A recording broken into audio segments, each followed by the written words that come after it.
Question number 10 हम start करते हैं और इसकी स्टेटमेंट देखें क्या है। The reciprocal of the sum of the reciprocals of two number is 12/5। ठीक है, find the numbers if their sum is 10। अच्छा, आपने करना ये है स्टूडेंट्स कि यहाँ पर ये कहा गया the reciprocal of sum of reciprocals of two numbers की बात की गई है। ठीक है, वो दोनों नंबर हमारे पास अननोन है, कोई दो नंबर है। ठीक है, बात ये हो रही है स्टेटमेंट में कि कोई दो नंबर है, जैसे हम एक्स और वाई ले लेंगे। ठीक है, एक्स और वाई का जो रेसिप्रोकल है इनको आपने रेसिप्रोकल करना है और फिर इनका सम करना है। यानी कि इतनी सी बात को हम ना सबसे पहले इस तरह से लिखेंगे कि इनका रेसिप्रोकल लेके इनका सम ले लेंगे। ये बात हो रही है इस स्टेटमेंट के अंदर। तो नेक्स्ट उसने कहा है दी रेसिप्रोकल ऑफ, और फिर आपने इसका भी रेसिप्रोकल लेना है, यानी कि इसको भी 1 के नीचे आप लिखेंगे। तो रेसिप्रोकल आपने किसका लेना है, इस वैल्यू का, the sum of reciprocal of two numbers. तो बस ये बात आपने याद रखनी है जो यहाँ मैंने आपको बताई है कि रेसिप्रोकल की बात हो रही है। रेसिप्रोकल तो हमने लेना है, लेकिन किसका लेना है, फर्दर एक रेसिप्रोकल है दो नंबर्स के सम का, उनके रेसिप्रोकल का सम लेके उसके रेसिप्रोकल को जो हम जब लेंगे तो वो इक्वल्स टू 12/5 होगा। तो चले मैं इसको थोड़ा सा ना आपको स्टेटमेंट में भी लिख के बता दूंगी। अभी क्वेश्चन नंबर 10 स्टार्ट करते हैं। 10 क्वेश्चन में हमारे पास कोई से दो नंबर्स हैं। ठीक है, हमने लेट किया, let required numbers are x and y. ठीक है, ये हमारे पास दो नंबर थे जो कि रिक्वायर्ड थे, एक्स एंड वाई। अब आपकी जो स्टेटमेंट है वो ये है कि आपने रेसिप्रोकल लेना है। देखें, हम रेसिप्रोकल ले रहे हैं किसका आपने रेसिप्रोकल लेना है। स्टेटमेंट के अंदर आप देखिए रेसिप्रोकल आप ले लें sum of reciprocals of two numbers. तो ये आपके पास इक्वल होगा 12/5। तो ये आपकी वो टोटल जो है वो स्टेटमेंट थी कि आपने रेसिप्रोकल ले लिया किसका, sum of reciprocals of two number. तो अब आपने याद रखना है जैसे हमने लेट की हुआ ना एक्स एंड वाई, तो ये हमारे पास जो सम ऑफ रेसिप्रोकल्स होगा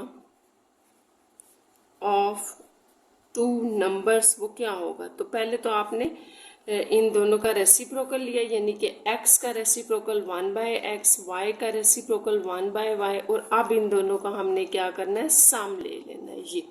तो ये वैल्यू हम यहाँ लगा देंगे। अगर आपको ये स्टेटमेंट समझ आ गई है और यहाँ पर अब हम वैल्यू लगा देते हैं, जैसे ये आपके पास आ जाएगा, सॉरी इसको आप इस तरह लिखें, 1 डिवाइडेड बाय में लिखना था, 1/x plus 1/y is equals to 12/5। तो ये वैल्यू जो हमने निकाली है sum of reciprocal of two numbers, इसको हमने यहाँ लगाना था। बस हमने ये किया। अगर ये सारी स्टेटमेंट आपको समझ आ गई है कि इस तरह से हमने इसको लिखना है तो आगे बड़ा आसान है, इसको हमने सॉल्व करना है। ठीक है, अब एक और चीज़ भी हम लिख लेते हैं इसी के साथ, बेशक बाद में ऐड कर लें। यहाँ पर देखिए एक और चीज़ भी, एक और स्टेटमेंट भी थी, फाइंड दी नंबर्स, आपने नंबर फाइंड आउट करना है इफ़ देयर सम इज 10, अगर उनका सम 10 है तो। ठीक है, तो एक और भी आपके पास इक्वेशन है। तो अभी हम ऐसे करते हैं, इसको सिंप्लीफाई कर लेते हैं, उस इक्वेशन को फिर लिख लेंगे, वो हमारी सेकेंड इक्वेशन होगी। अच्छा, इसको सिंप्लीफाई कैसे करना है ये हमने देखना है कि हमने इसको सिंप्लीफाई कैसे करना है। बड़ा आसान सा है, आप यूँ कर लें कि आप सिर्फ इस पार्ट को मैं ले रही हूँ, क्योंकि बाज़ दफ़ा बच्चों को पता नहीं चलता है इसको हमने कैसे सिंप्लीफाई करना है। तो सिर्फ ये पार्ट मैंने पिक किया, इसलिए मैंने लिखा है कंसीडर, सिर्फ ये वाला आप पार्ट ले लें।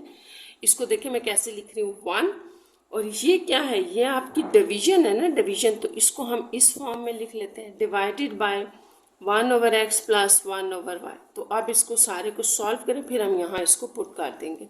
तो ये आपके पास आ जाएगा 1, इसको एज इट इज रहने दें। यहाँ आपने अब एलसीएम लेना है। एलसीएम आपका क्या होता है, याद रखना आपने, जब भी आपके डिनोमिनेटर डिफरेंट होते हैं ना, तो उनकी प्रोडक्ट एलसीएम होती है, इन दोनों की प्रोडक्ट एलसीएम होगी और क्रॉस मल्टीप्लिकेशन से ये यहाँ और ये इधर मल्टीप्लाई हो जाएगा, y प्लस एक्स ये आ जाएगा।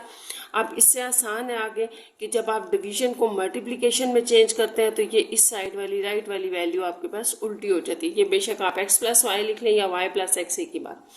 अब इस वैल्यू को आप इस जगह अगर रखते हैं ना तो ये आपके पास देखिए क्या बन रहा है, एक्स वाई, वन तो खत्म हो जाएगा ना, वन को मल्टीप्लाई करने से वन ही रह जाएगा, ये इज इक्वल्स टू 12/5। ठीक है, तो ये आपके पास ये जो था इसको मैंने सॉल्व किया। बेसिकली अगर आपको स्टूडेंट समझ आता है कि यहाँ पे हम एलसीएम लेके इसको कर सकते हैं तो आप बेशक कर लेंगे, पार्ट ना कंसीडर करें। यहाँ से आप डायरेक्ट एलसीएम ले लें, वाई इधर आ जाएगा, एक्स इधर, एक्स वाई नीचे आ जाएगा, x plus y divided by x y होगा और वो आपके पास ऊपर आ जाएगा। वही किया है हमने यहाँ पर। बस इसके बाद आप यहाँ से क्रॉस मल्टीप्लिकेशन कर लें, इस तरफ आपके पास 5xy आ जाएगा और ये 12 इंटू एक्स प्लस वाई होगा। अब आप इसको 1 कह लें, ठीक है, और अकॉर्डिंग टू गिवन कंडीशन आपके पास एक 2 भी था और वो क्या था कि दोनों जो नंबर आपने लेट किए हैं इनका सम किसके इक्वल है, sum of the number is equals to 10 है।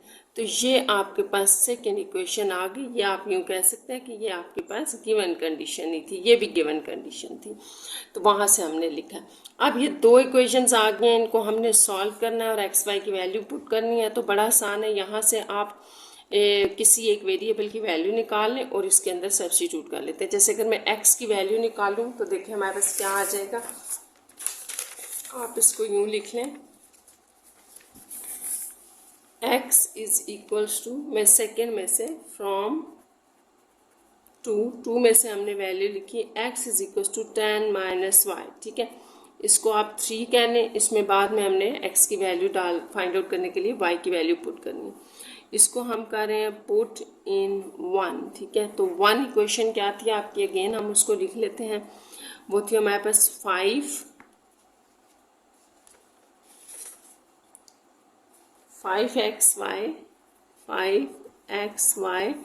Is equals to 12 into x plus y. तो चलिए इसके अंदर हम वैल्यू डाल रहे हैं, किसकी, x की वैल्यू डाल रहे हैं। तो ये आपके पास आ जाएगा 5 इंटू एक्स की वैल्यू की जगह ये आ गया y as it is equals to 12। यहाँ आप x की वैल्यू डाल लें तो भी ठीक है, लेकिन अगर यही चीज़ हम डाल लें, जैसे हमारे पास जो सेकेंड इक्वेशन थी ना वो x plus y is equals to 10 थी, ये आपके पास सेकेंड इक्वेशन है, तो वो मैंने यहाँ पुट कर दी, x प्लस वाई की जगह 10 डाल दी। अगर आप x की वैल्यू डालते हैं तो भी ठीक है, उसी तब भी आपके पास 10 नहीं रह जाएगा। देखिए ना, ये x प्लस वाई है, यहाँ x की वैल्यू 10 माइनस वाई डाल लेंगे, ये आ जाएगा, ये कैंसिल 10 रह जाएगा। अच्छा, अब इसको सॉल्व कर लें, 5y अंदर अप्लाई करें तो 550y आ जाएगा minus 5y² is equal to 120। तो अब ये आपके पास क्वाड्रेटिक बन रही है, इस तरफ 0 लगा लें, 5y², ये वैल्यूज उधर मूव करके 50y और प्लस 120, इसमें से आप 5 कॉमन ले लें, इसको सिंप्लीफाई कर लें ताकि इजीली ये मिड टर्म ब्रेक हो जाए। ये जो भी आपने करना है, 5 1 0 प्लस, या जगह 5 2 10, 5 4 20। तो ये 0 आप 5 आपका वैसे भी उधर जाके ख़त्म हो जाएगा। तो जो आपके पास क्वाड्रेटिक इक्वेशन रह गई है ना वो ये है, इक्वल टू 0, इसके इक्वल आ गए। अब हम इसकी मिड टर्म ब्रेक कर लेते हैं। 24 है तो 6 4 ले लें, 6 और 4 को 10 आ जाएगा ऐड करने से, मल्टीप्लाई करने से 24। तो यहाँ हम मिड टर्म ब्रेक कर लेते हैं, माइनस 6 और 4 है ना, माइनस 6y माइनस 4y, क्योंकि ये दोनों ऐड होकर माइनस 10 दे देंगे, ये आ गया। अब यहाँ से आप y कॉमन ले लें तो y माइनस 6 रह जाएगा, यहाँ से आप माइनस 4 कॉमन ले लें, माइनस यहाँ पर माइनस है तो हमने माइनस कॉमन ले लिया, अंदर साइन चेंज होगा, माइनस 6 आ जाएगा। ये आप देखें y माइनस 6 दोनों में कॉमन था तो y माइनस 4 इक्वल टू 0। यहाँ से आप इंडिविजुअली इनको इक्वल टू 0 ले सकते हैं। अच्छा, y की वैल्यू 6 और y की वैल्यू आपके पास 4 आ। अब ये जो वैल्यूज़ आई हैं आपकी, आपने क्या करना है कि x हमारा रह गया था ना, तो हमने x भी तो फाइंड आउट करना है। तो x में डालने के लिए इसमें हम इक्वेशन 3 लिख लेते हैं। वो क्या थी हमारे पास, जहाँ पर हमने x की वैल्यू निकाली थी 10 माइनस वाई। तो अब आपने दोनों वैल्यूज़ यहाँ पर पुट करनी है। तो यहाँ लिख लेते हैं when y is equal to 6 इसके अंदर डालेंगे, और जब when y is equal to 4 वो भी इसमें डालेंगे, और फिर देखेंगे हमारा x क्या आ रहा है। तो जब आप y 6 डालते हैं यहाँ पर तो 10 माइनस 6 x क्या आ जाएगा 10 माइनस 6, और यहाँ जब आप डालेंगे तो ये x is equal to 10 minus 4। तो इस तरह से ये आपके पास आ जाएगा x इज इक्वल्स टू, एक में आपके पास 4 आ रहा है स्टूडेंट्स, ठीक है, और एक में x इज इक्वल्स टू 6 आ रहा है। तो जो नंबर्स आपने फाइंड आउट करने थे वो क्या बने, यहाँ पर x 4 था y 6 था, ठीक है, इसको आपने देख लेना, और यहाँ पर x अगर 6 है तो y 4 आ रहा है। तो यही आपके वो रिक्वायर्ड नंबर बने। अच्छा, नेक्स्ट हम चलते हैं आगे क्वेश्चन नंबर 11 पे, और इसकी स्टेटमेंट देख लेते हैं कि क्वेश्चन नंबर 11 की क्या स्टेटमेंट है। तो 11 में है a group of 1 0 to 5 students form 2 square patterns during morning assembly. ठीक है, देखिए असेंबली का टाइम है, ठीक है, और उसमें इतने नंबर ऑफ स्टूडेंट्स हैं जो कि स्क्वायर फॉर्म में खड़े हैं, स्क्वायर बना के खड़े हैं। One square pattern contain 5 more students than the other. एक जो स्क्वायर पैटर्न है उसमें ज़्यादा स्टूडेंट्स हैं, 5 मोर स्टूडेंट्स हैं दूसरे स्क्वायर पैटर्न से अगर उसको कंपेयर किया जाए तो। Find the number of students in each pattern. तो आपने हर पैटर्न में नंबर ऑफ स्टूडेंट्स बताने। क्वेश्चन नंबर 11 बड़ा आसान सा है, इसमें भी आपने देखिए आपके पास ना स्टूडेंट्स इस फॉर्म में खड़े हैं, जैसे एक ये स्क्वायर पैटर्न बना रहे हैं और एक थोड़ा सा छोटा कर लेते हैं इस तरह से, ठीक है, इस तरह से वो स्क्वायर पैटर्न बना के स्टूडेंट्स खड़े हैं। जो टोटल नंबर ऑफ स्टूडेंट्स हैं, ये नहीं कि अगर हम इनको ऐड करें, जो यहाँ पर स्टूडेंट्स हैं और जो यहाँ पर, वो टोटल मिला करना ये आपको गिवन है कि इतने हैं वो स्टूडेंट्स। तो इसका मतलब हुआ जो मुझे नंबर ऑफ स्टूडेंट्स यहाँ चाहिए उनको और जो यहाँ चाहिए उनको मैं ऐड करूँ तो इसके इक्वल होना चाहिए। अब हम उन्हें ऐड कैसे करेंगे, तो सबसे पहले तो हम देख लें कि एक साइड में जो है ना वो स्टूडेंट्स, नंबर ऑफ स्टूडेंट्स कितने हैं हम अपने पास से लिखेंगे, ठीक है। जैसे अगर एक साइड में नंबर ऑफ स्टूडेंट्स हम x लेट करें तो इसमें x प्लस 5 होंगे, ये याद रखना है क्योंकि ये हमें गिवन था कि अगर एक स्क्वायर में x है तो जो भी नंबर ऑफ स्टूडेंट्स हैं उसमें 5 मोर हैं दूसरे की निस्बत। तो अब आपने ये एक और बात यहाँ याद रखनी है कि जब मुझे इनके टोटल नंबर ऑफ स्टूडेंट्स को इसके टोटल नंबर ऑफ स्टूडेंट्स में ऐड करना है तो बेसिकली ये स्क्वायर है और मुझे इसका एरिया लेना पड़ेगा। इसका मतलब ये हुआ कि इसी का मैं अगर एरिया लूँ, उसको मैं इसके एरिया में ऐड करूँ तो वो टोटल नंबर ऑफ स्टूडेंट इसके आ जाएंगे, इसके भी, और वो गिवन ये है कि वो इसके इक्वल। तो होपफुली ये आपको समझ आ गया होगा। तो अब हम इस सारे को लिख लेते हैं। यहाँ हम करेंगे let the sides of 2 patterns, sides of 2 patterns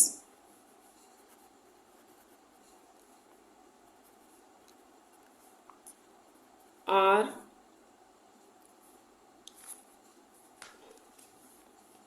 x and x plus 5।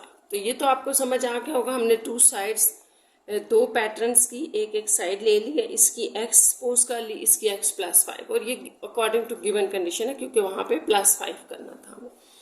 अब नेक्स्ट जो हमने करना है वो ये है टोटल नंबर ऑफ स्टूडेंट्स आपके पास क्या है वो लिख लें। Total numbers of students are, ये 1025 है, ठीक है। तो इसको हमने कैसे लिखना है, गिवन कंडीशन लिख लें।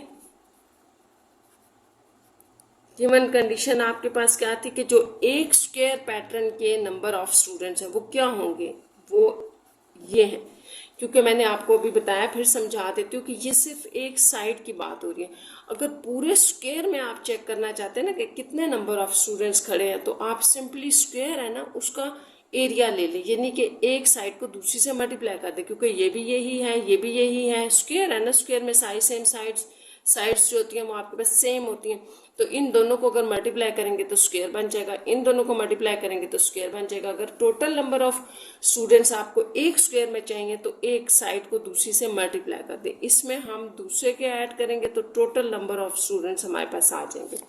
तो बस हमने ये गिवन स्टेटमेंट में से ये जो है इक्वेशन बेसिकली बनानी थी। अब बस आप इसको सॉल्व करें, यहाँ से आपके पास x आ जाएगा और आपका क्वेश्चन ये है कि find the number of students in each pattern. जब आप x निकाल लेंगे तो वहीं से हम x + 5 करके दूसरे पैटर्न के अंदर भी, हर पैटर्न के अंदर नंबर ऑफ स्टूडेंट्स बता सकते हैं इजीली। तो यहाँ से इसको सॉल्व करें। यहाँ तो a + b का होल स्क्वायर वाला फार्मूला लग रहा है, a² + b² + 5 × 10 ab वाला पार्ट हो गया और ये आपके पास आ गया। ये यहाँ से ये 2x² + 10x + 25 - 1025 = 0 आ जाएगा। ये हमारे पास ना क्वाड्रेटिक इक्वेशन बन रही है। तो ये आपके पास आ गया 1000 = 0, ये आ गया।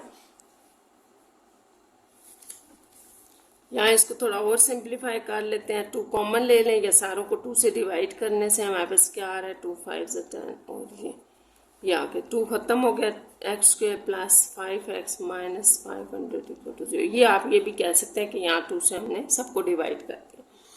ये आ गया आपके पास। अब इस यहाँ पर हम क्वाड्रेटिक ही लगा लेते हैं क्योंकि बड़ी वैल्यू है ना, तो मिड टर्म ब्रेक से बेहतर है कि आप क्वाड्रेटिक लगा लिया करें। बड़ी टर्म्स आ जाएं तो क्वाड्रेटिक लगा लिया करें। c - 500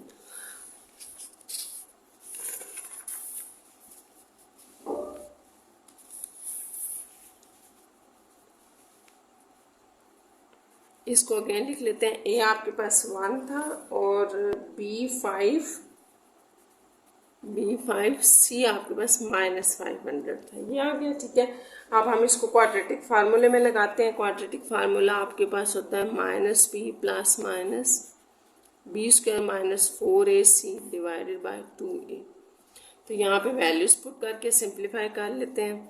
-b ये आ जाएगा, डायरेक्टली ले लिया 4a × c / 2। ये आपके पास आ जाएगा 25 - प्लस ये आ जाएगा, ठीक है, और डिवाइडेड बाय 2।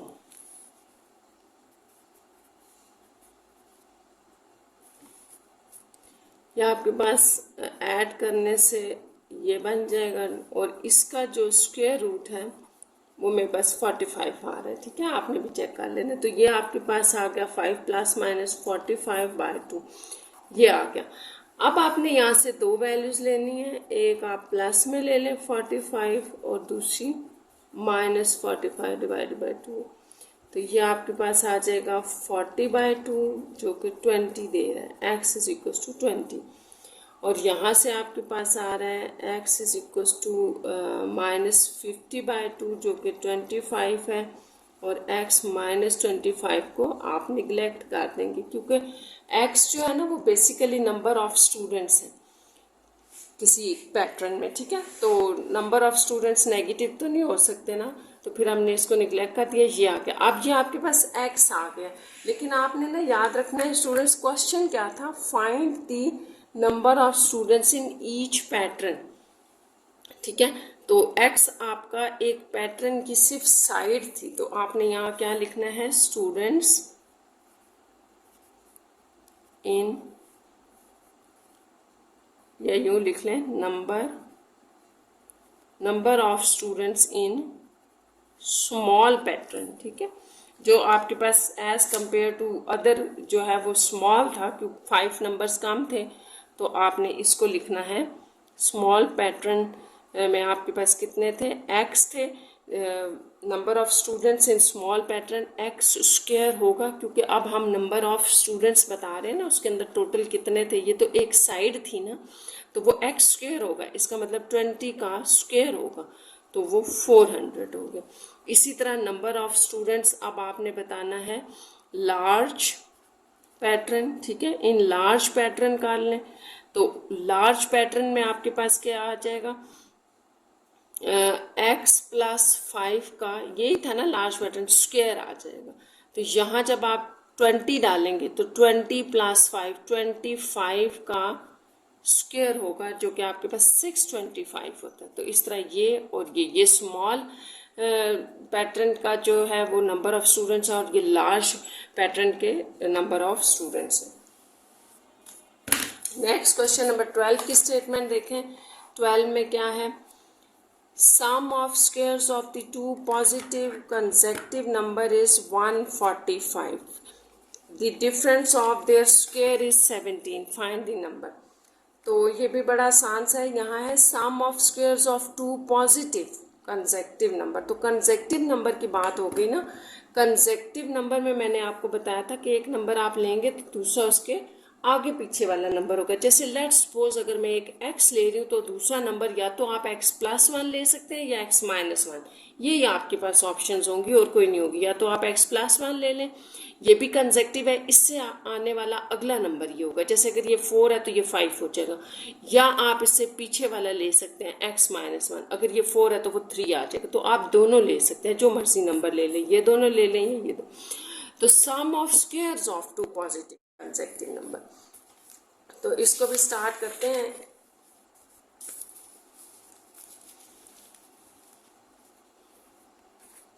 क्वेश्चन नंबर 12 में हमने सबसे पहले लेट करने हैं नंबर, ठीक है। तो let first positive number be x, let कर लिया हमने, एक्स है। तो सेकेंड पॉजिटिव नंबर आपके पास क्या होगा, बी x+1, ये हमने दूसरा ले लिया। अब आपकी गिवन कंडीशन क्या है वो लिख लें। गिवन कंडीशन थी कि दोनों के स्क्वायर्स का सम, एक तो स्क्वायर ले लिया, दूसरा उनका सम भी लेना है, वो इक्वल है 145 की। एक तो ये गिवन कंडीशन थी आपके पास। एक और भी है given condition, the difference of their squares is 17। उनके स्क्वायर्स का डिफरेंस भी आपको स्टूडेंट्स दिया गया है। तो उनके स्क्वायर्स का डिफरेंस आपने कैसे लेना है, देखिए x एक नंबर है तो x+1 बड़ा नंबर है ना, तो आपने इस तरफ रखना है। बड़े नंबर में से इसका स्क्वायर माइनस करें तो डिफरेंस क्या आ जाएगा आपके पास, 17। तो ये दोनों आपके पास जो है वो गिवन कंडीशन है। अब बड़ा आसान हो गया, यहाँ से इसको आपने सॉल्व करना है और हमने x फाइंड आउट करना है। तो बहुत ईजी है, आप या सिर्फ ये इक्वेशन ले लें या सिर्फ ये ले लें तो भी सॉल्व हो जाएगा, क्योंकि इनमें दो वेरिएबल्स तो नहीं है ना, एक ही वेरिएबल है x। दो वेरिएबल होते हैं तो आपस में दोनों इक्वेशन सॉल्व होती हैं। जब एक वेरिएबल हो तो कोई एक इक्वेशन सॉल्व करने से आपका आंसर आ सकता है, ठीक है। तो हम यहाँ से इक्वेशन नंबर 2 ले रहे हैं। इसकी भी मैं आपको रीज़न बताती हूँ मैंने 2 क्यों सिलेक्ट किए। आप 1 भी ले लें तो भी आंसर आ जाएगा। फ्रॉम इक्वेशन 2 यहाँ पर आपने स्क्वायर का फार्मूला खोल लिया, a² + b² + 2ab, ये एज इट इज़ ये। तो ये मैंने इसलिए सिलेक्ट की थी कि ये कैंसिल हो जाएगा, इजीली आ जाएगा। यहाँ पर आपके पास कैंसिल नहीं होगा बल्कि आगे क्वाड्रेटिक बनेगी, सॉल्व करना पड़ेगा। कुछ आपके पास शायद नेगेटिव एक वैल्यू आ जाए, उसको निगलेक्ट करना पड़ेगा, फिर पॉजिटिव सिलेक्ट करेंगे तो आंसर फिर भी यही आएगा जो इसमें से आ रहा है। तो वो आपकी मर्जी, आप चाहे फर्स्ट इक्वेशन ले लें, सेकंड। यहाँ से आप देखें 2x, ये 1 आप उस तरफ ले जाए, 17 - 1, 2x = 16 डिवाइडेड बाय 2 करने से हमारे पास आ जाएगा x = 8। तो बस ये इतना सा था, ठीक है। हमारे पास x आ गया जो कि फर्स्ट पॉजिटिव नंबर है। तो यहाँ आप लिख लें फर्स्ट पॉजिटिव नंबर, ये मैंने अब लिख दिया। अब आप सेकेंड पॉजिटिव नंबर भी बता दें, तो वो क्या था, x+1 था, तो 8 + 1 = 9। तो इस तरह आपके जो रिक्वायर्ड नंबर हैं वो 8 और 9 है। तो ये इनका आंसर होगा। नेक्स्ट देखते हैं क्वेश्चन नंबर 13। इसमें क्या है, इसमें आपको एक स्टेटमेंट दी गई है कि a ball is throne upward it's height h(t), ठीक है। h(t) इसकी हाइट है, एक बॉल है, अपवर्ड थ्रो किया गया है। After t second it modelled by, उसको इस तरह से मॉडल किया गया, यानी कि जब आपके पास एक बॉल को ऊपर की तरफ अपवर्ड थ्रो किया जा रहा है ना, तो एक इक्वेशन बन रही है। जैसे हमने यही बात पढ़ी थी कि 2.6 में हम ये देखेंगे कि एप्लीकेशंस क्या हैं हमारी इक्वेशंस की। तो ये जो आप वर्ड प्रॉब्लम यूज़ करते हैं ना, जैसे यहाँ पे यूज़ हो रहा है a ball is a throne upward, तो ये इक्वेशंस स्टूडेंट्स बना रहे होते हैं। अब ये एक बॉल जो अपवर्ड थ्रो हो रही है, उसकी हाइट ये है, वो एक ये इक्वेशन बना रही है, ठीक है। इस इक्वेशन को हमने सॉल्व करना है जिसमें t टाइम पीरियड है। फाइंड द टाइम, आपने टाइम बताना है when the ball hit the ground, जब बॉल वापस आके हिट करेगी ग्राउंड को तब आपने टाइम उसका बताना है। तो ये भी बड़ा आसान सा है, इसको भी स्टार्ट करते हैं। बस आपने ये याद रखना है कि जब आपकी ball back to the ground आएगी, वापस आएगी ना ग्राउंड की तरफ और हिट करेगी ग्राउंड को, तो उस वक्त उसकी हाइट 0 होगी। बस इसी चीज़ को हमने यूज़ करना है। तो क्वेश्चन नंबर 13 स्टार्ट करते हैं। अच्छा, इसमें जो है ना वो आपको स्टेटमेंट जो इक्वेशन है, इक्वेशन गिवन है, ये लिख लेते हैं हम। अच्छा, अब आपने बात याद रखनी है एक स्टूडेंट्स के, ये जो डी ऑफ टी है ना, ये बेसिकली हाइट है, हाइट दी हुई है आपको। तो एक बात आपने याद रखनी है कि जब भी आपका बॉल थ्रू किया गया है और अपवर्ड से यूं गया ना, फिर वापस आएगा, जब दोबारा नीचे आएगा ग्राउंड की तरफ, ये आपका ग्राउंड है, तो जब ग्राउंड से वो टकराएगा तो उसका एज ऑफ टी जो है ना, हाइट इस पॉइंट पे जब वो ग्राउंड से टकराएगा वो 0 हो जाएगी, ठीक है। तो ये बस आपने याद रखना है, ये आपके ना क्वेश्चन की स्टेटमेंट में गिवन नहीं है, ये आपको पता होना चाहिए, ठीक है। तो इसी को हम यहाँ यूज़ करेंगे। तो आप यहाँ इसको लिख लें, as we now that when ball hits the ground, तो फिर क्या होगा, आपके पास जो h ऑफ t है या यहाँ जो d ऑफ t दिया गया है वो 0 हो जाएगा। तो बस इसी चीज़ को हमने यहाँ इक्वेशन नंबर 1 में पुट करना है और बस सॉल्व करना है, ठीक है। तो पुट इन 1 में डालें इसको, तो ये 0 is equal to 5t² plus 20t plus 2, यह आ जाएगा आपके पास। अब यहाँ से ये क्वाड्रेटिक बन रही है t में, तो थोड़ा सा इसको अरेंज कर लेते हैं। ये नेगेटिव वैल्यू ना, इसको इधर ले आए तो ये पॉजिटिव हो जाएगी, ये नेगेटिव और ये भी नेगेटिव, तो ये आ गया। यहाँ से आप इसके ऊपर फार्मूला ही लगा लें, ठीक है, क्योंकि ये मिड टर्म ब्रेक से नहीं होगा, एग्जैक्ट जो है ना वो रूट नहीं आ रहा होगा, तो ये आप इसको यूं कर लें। अच्छा, अब आपके पास ये क्वाड्रेटिक इन टी थी ना, तो हम यहाँ टी लिखेंगे, एक्स होती है तो हम एक्स लिख लेते हैं, वाई होता है तो वाई लिख देते हैं, तो ये हमारे पास फार्मूला वही होता है, फार्मूले पे कोई फर्क नहीं पड़ता, 4ac/2a। तो अब आप वैल्यूज पुट कर लें, माइनस इंटू -20 प्लस -20 का स्क्वायर, ये माइनस खत्म हो जाएगा, 4a और c 2 इंटू 5 आ जाएगा। इसको सिंप्लीफाई कर लेते हैं, 400 plus 40 divided by 10, 20 plus minus 440, तो ये आपके पास जो होता है ना 440, ये एग्जैक्ट जो है वो रूट नहीं होगा, इसका रूट आ रहा है 20.9 आ रहा है कुछ, तो ये t आ गया। यहाँ से हम आप इसको एक और स्टेप इसका लिख लेते हैं, यहाँ आप लिख लें 20.9 डिवाइडेड बाय 10। अब हम इसके दो पार्ट्स कर लेंगे, यहाँ से एक प्लस में आपके पास आ जाएगा, एक माइनस में। तो t आपका क्या आ रहा था, t 20 plus minus 20.9 divided by 10, तो एक t आपके पास आ गया 20 प्लस 20.9 बाय 10 और 20 माइनस 20.9 बाय 10, ये। तो इसको आप कर दें निगलेक्ट, क्योंकि ये तो नज़र आ रहा है ना आपको, यहाँ पर हमारे पास ये माइनस में आएगा, ये वैल्यू माइनस में आएगी, तो नेगेटिव टाइम तो नेगेटिव नहीं हो सकता। बस इसको सॉल्व कर लेते हैं हम, ये देखते हैं क्या आ रहा है।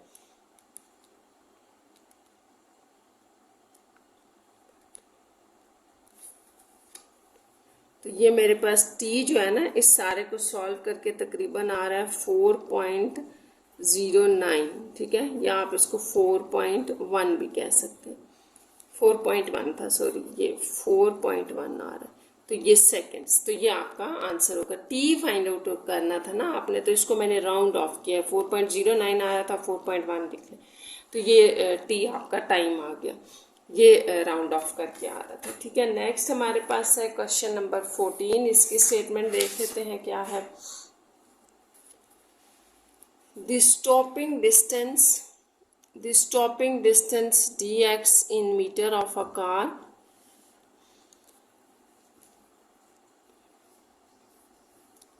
Travelling at x kilometre per hour in modelled by, ठीक है, आपको ये मॉडल दिया गया है, यानी कि क्वेश्चन दे दी गई है किसी कार की, ये एक्स डी एस जो है इसका डिस्टेंस है मीटर्स में। If the stopping distance is 30 metre, अगर स्टॉपिंग डिस्टेंस 30 मीटर है, यानी कि स्टॉपिंग डिस्टेंस डी एक्स अगर आपको 30 दे दिया गया, find the speed of the car, तो आपने स्पीड ऑफ द कार बतानी है, और स्पीड ऑफ द कार क्या है, एक्स है, ट्रैवल एट एक्स किलोमीटर पर सेकेंड। यहाँ से पता चल रहा है कि ये यूनिट भी है ना स्पीड की, तो यहाँ से पता चल रहा है कि स्पीड आपकी एक्स है, तो बेसिकली आपने एक्स फाइंड आउट करना है इसमें।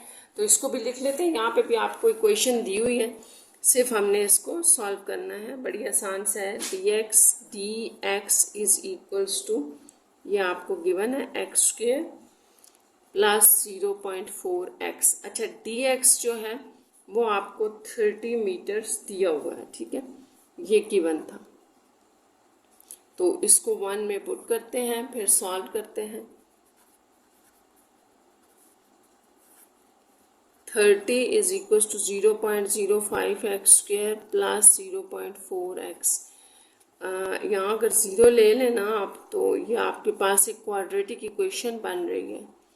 तो इसको ज़रा और अच्छा सा देखने के लिए हम यूँ भी कर सकते हैं कि इसका पॉइंट ख़त्म कर दें। आप पॉइंट ख़त्म करेंगे आप जब, तो नीचे क्या आ जाएगा 1100 सॉरी, और इधर 1 ये पॉइंट ख़त्म होने से 10 आ जाएगा। तो इसको आप ये भी लिख सकते हैं 5/100x स्क्वेयर, इसको आप 4/10x लिख सकते हैं ये, ठीक है। तो ये ज़रा हमने सिर्फ ये किया है कि इसका पॉइंट ख़त्म किया।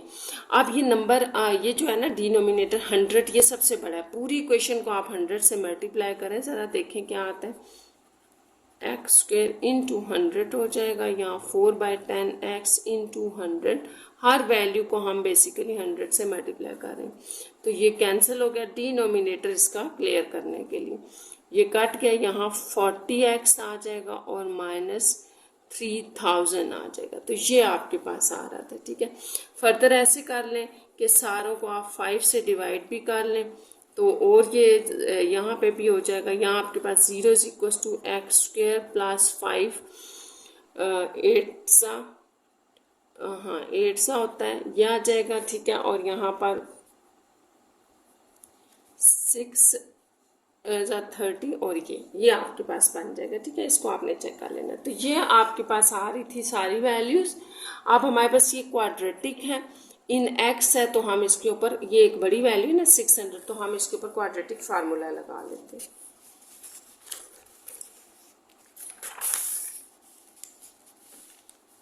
इक्वेशन जो आपके पास बनी थी इसको हम अगेन लिख लेते हैं, x square plus 8x minus 600 equal to 0। Coefficients x A1 है, B आपके पास 8 है और C माइनस 600 है। क्वाड्रेटिक फार्मूला,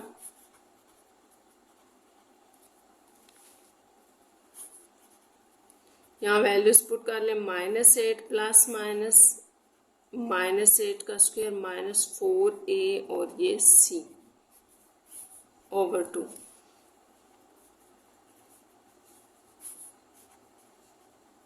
ये आपके पास बन जाएगा -1 प्लस डिवाइडेड बाय 2, ये वैल्यूज आ रही हैं।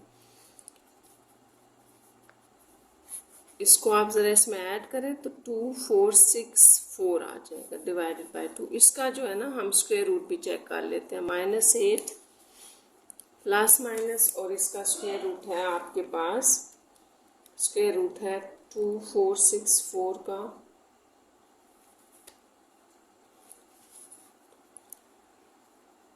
4925 आ रहा है मेरे पास, ठीक है।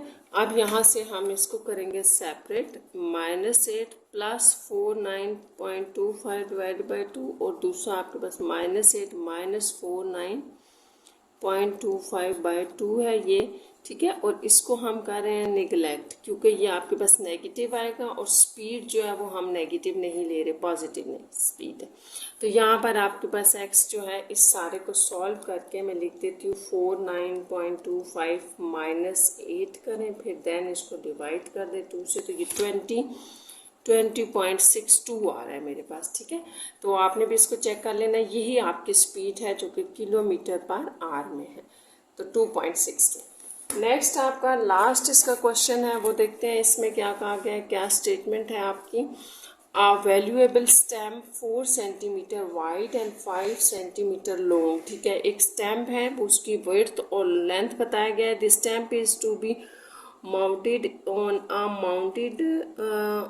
a sheet of paper that is 5.5 times the area of stamp। चले, अब ये कहा जा रहा है कि जो स्टैम्प है ना उसको एक शीट में जो है वो रखा जा रहा है, ये शीट के ऊपर रखा जा रहा है। तो उस शीट की जो एरिया है या उसको कवर या उसको उसके अंदर कवर किया जा रहा है, तो उसके अंदर जो आपके पास एरिया है उस पेपर का, ये जो आपको पेपर का एरिया दिया गया है वो ये है, ठीक है।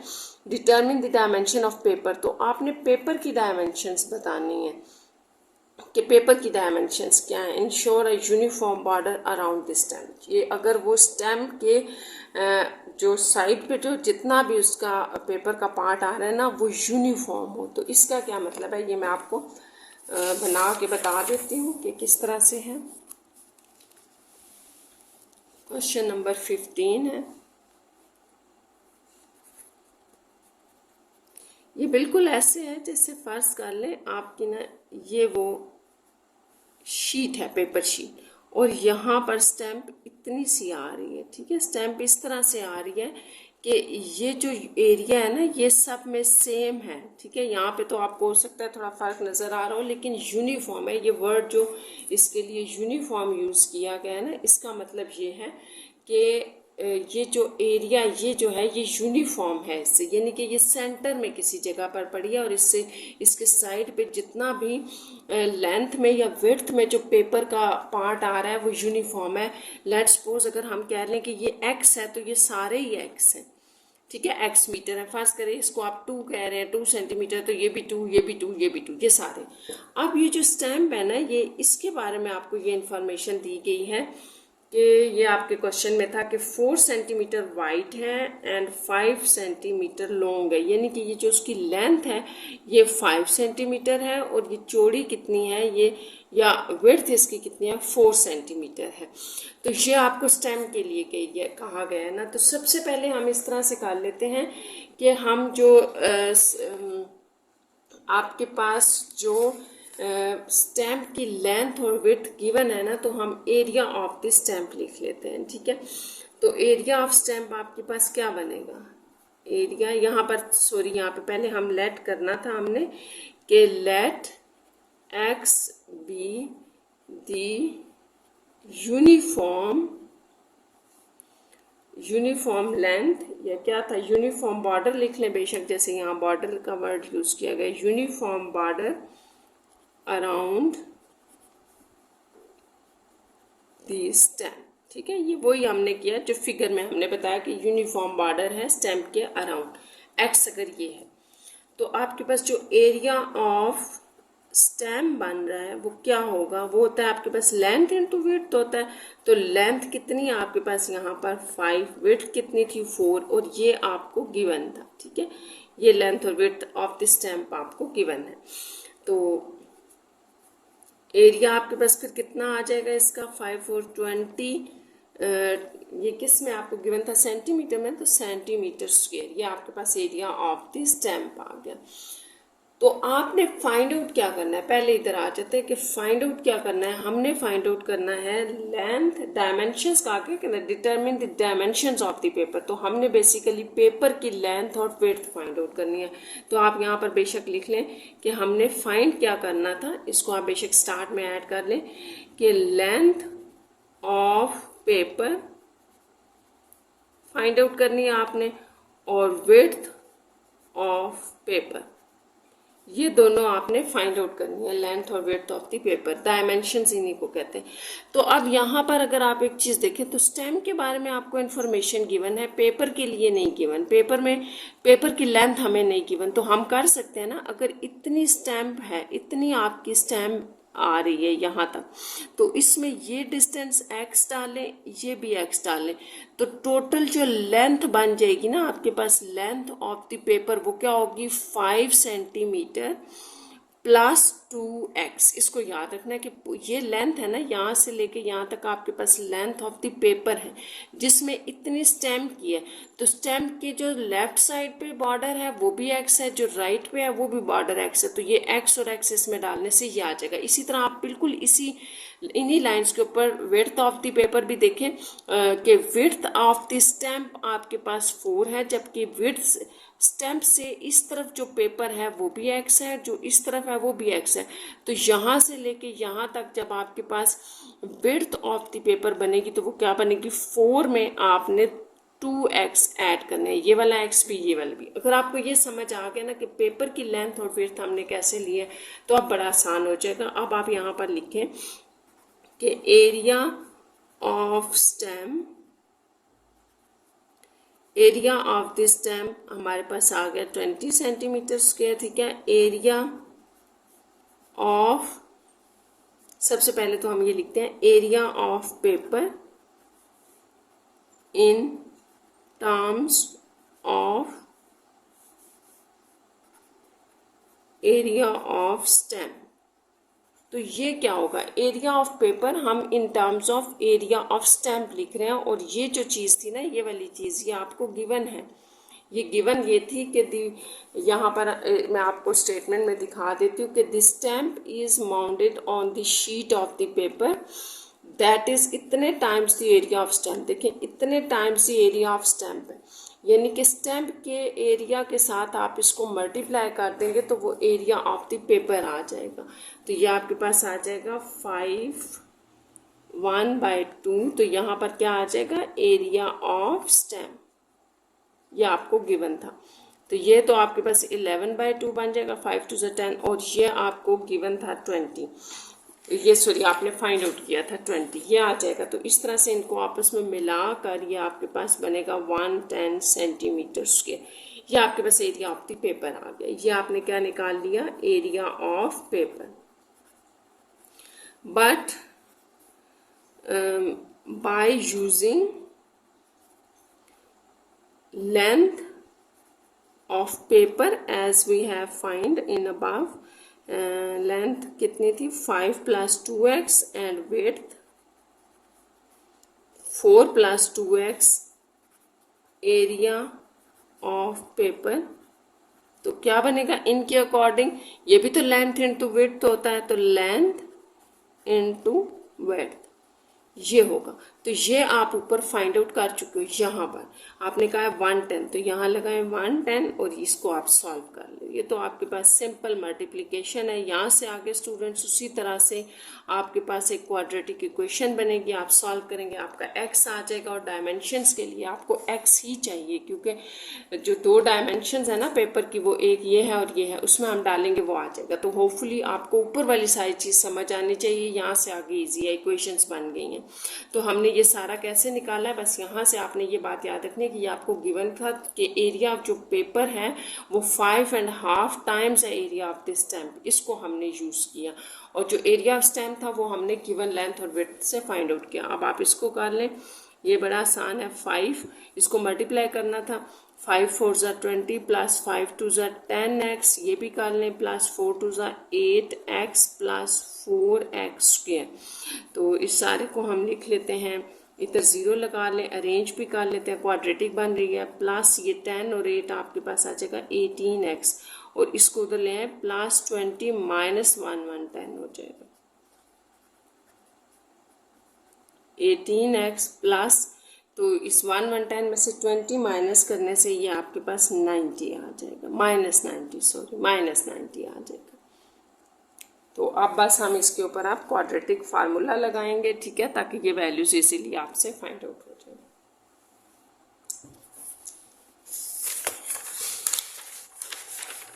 अब अपनी इक्वेशन दोबारा लिख लेते हैं जो हमारे पास बन रही थी 4x² plus 18x minus 90 equal to 0।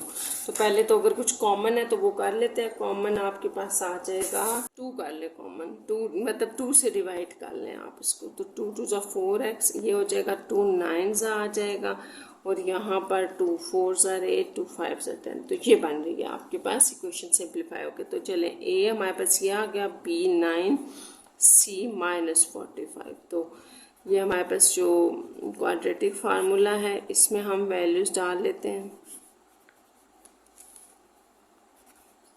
-9 plus -9 का स्क्वायर -4a इंटू C।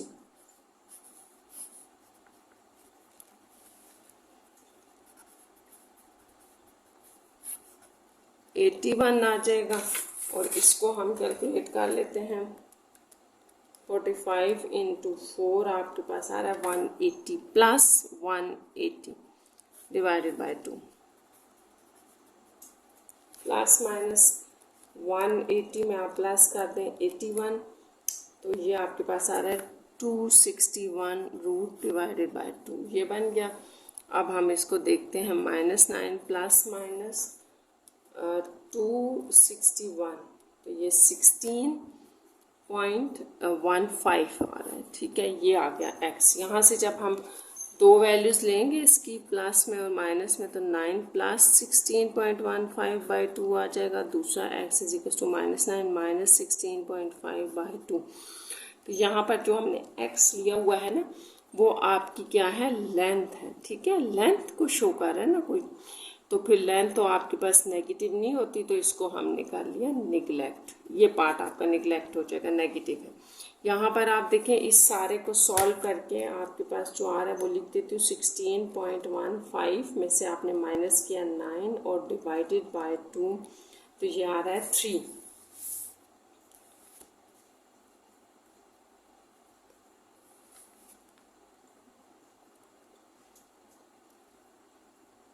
आ रहा है मेरे पास, ये 3.5 आ रहा है, 3 भी ले सकते। अच्छा, अब आपने क्या फाइंड आउट करना था, हमने dimensions of paper find out करनी है। तो डायमेंशंस ऑफ पेपर लिख लेते हैं कि हमारे पास डायमेंशंस ऑफ पेपर क्या थे।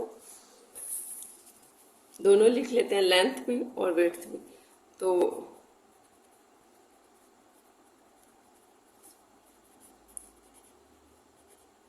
पेपर आर, एक थी हमारे पास 5 प्लस 2x, ये लेंथ थी, और विड्थ थी हमारे पास 4 प्लस 2x। तो इसमें वैल्यूज डाल दें, 5 प्लस 2 इंटू 3.5, तो ये आपके पास हो जाएगा 12 आ रहा है।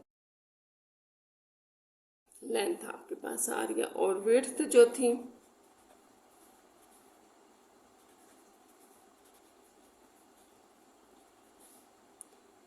ये आपके पास इस तरह से 11 आ रही है। तो ये स्टूडेंट्स, ये जो है ना वो पॉइंट्स में मेरे पास आ रही थी ना, तो इसमें थोड़ा सा फ़र्क आ रहा है आंसर से, लेकिन इससे कोई फ़र्क नहीं पड़ता। अगर देखें आप यहाँ पर 3.5 की बजाय राउंड ऑफ करके 3 ले लेते हैं ना, तो ये आंसर आपके पास 3 2 6, 6 और 5 11 आ रहा है। और इसी तरह ये भी अगर आप 3 ले लें राउंड ऑफ करके, तो 3 2 6 और ये 10 आ रहा है। ठीक है, तो ये भी आंसर ठीक है, और इस तरह से भी आप इसको कर सकते हैं, क्योंकि ये कैलकुलेटर से मैंने सॉल्व किया है ना, तो इस तरह से हो सकता है। तो यहाँ पर ये आपकी 2.6 कंप्लीट हो गई है एक्सरसाइज।